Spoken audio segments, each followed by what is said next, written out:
folks, and welcome back to the channel. You're watching Locknor Smithy Off-Grid. My name's Richard, and today I was going to talk about Class Q permitted development for barn conversions.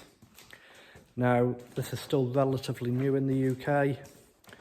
Prior to 2014, if you wanted to do a barn conversion, it would have to be a traditional building, like a stone or a brick-built building, normally built prior to 1919 or 1920, depending what area of the UK you're in.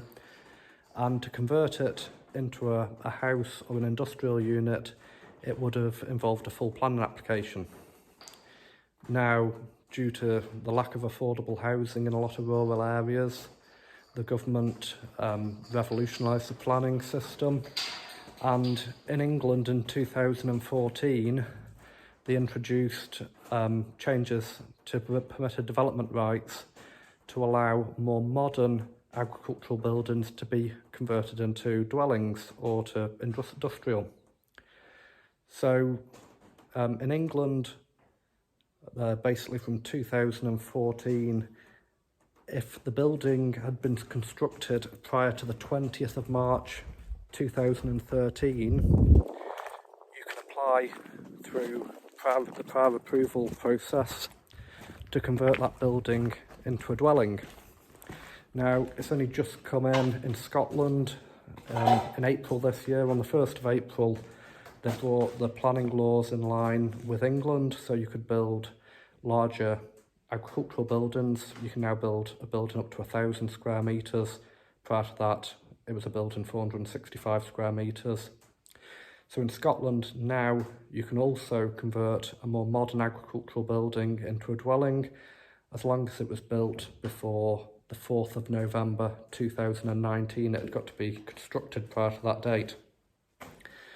Now, there's a few quirks, a few things about this. So you can convert the building. You've got to do a prior approval application.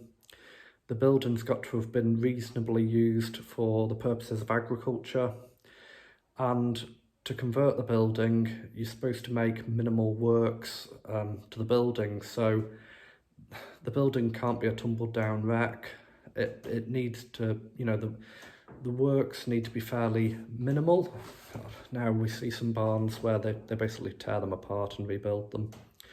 But in the wording of the permitted development rights that you've got, it needs to be, any works need to be reasonably required to convert that building.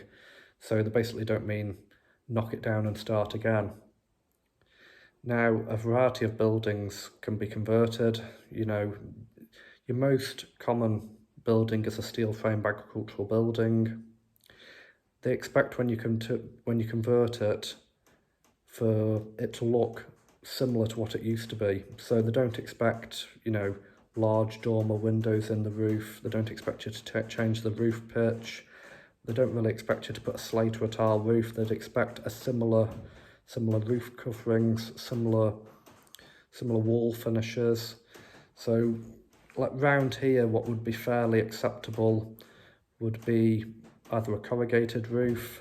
They'd expect you to do reasonable work, so you might have to renew the roof covering with similar materials to what's already there. And what would be reasonably acceptable for an external wall finish would be like timber cladding, like your Yorkshire boarding, those sorts of things. You can put more openings in the walls, but they would expect you to kind of reasonably use existing openings.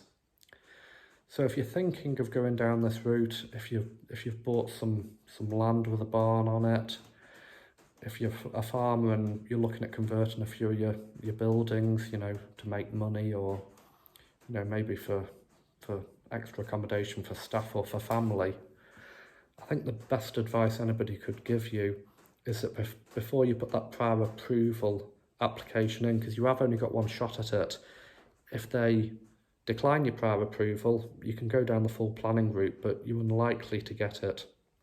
So you've got one shot at this. So I think the best advice anybody could give you is make sure the building is in reasonable order, make sure it's in good condition. You know, the roof's not hanging off it. You know, there's not gaping holes in the walls, doors missing. So if you need to do work to put it into good shape, do that before you apply. Now, different planning authorities have a different take on these Class Q permitted development applications. I know I've seen, like in the Farmers Weekly and stuff, some planning authorities insist that the building has walls, so like it can't be an open-sided hay barn, and that it's got a floor. So it might be, before you convert it, make sure it's got walls, make sure it's got even a concrete screed on the floor. We all know that would need to be redone with insulation and stuff to bring it up to building regs, but you know, sort your building out before you put that application in. You know, they're not gonna look very favourable on, say, a pole barn that's made out of telegraph poles with no sides and half the roof hanging off, you know. So it's just a quick insight into Class Q. It's a fairly simple application. It's only a 28-day application. They've got 28 days to either say they've got no objection to it, the planning department, or 28 days to ask for more information. And then when they ask for more information, they would have another 28 days to consider that information you've given them and either ask you to put a formal planning application in or to just give you the go-ahead. So I hope this video was useful. It's only a brief insight. I will drop some information at the end with a bit more clarification on, you know, how the size of the dwellings, how big you can do, how many houses you can make out of one barn. But that's it for me. Thanks for watching. If you can give us a thumbs up, drop a comment on the video and subscribe. Thank you.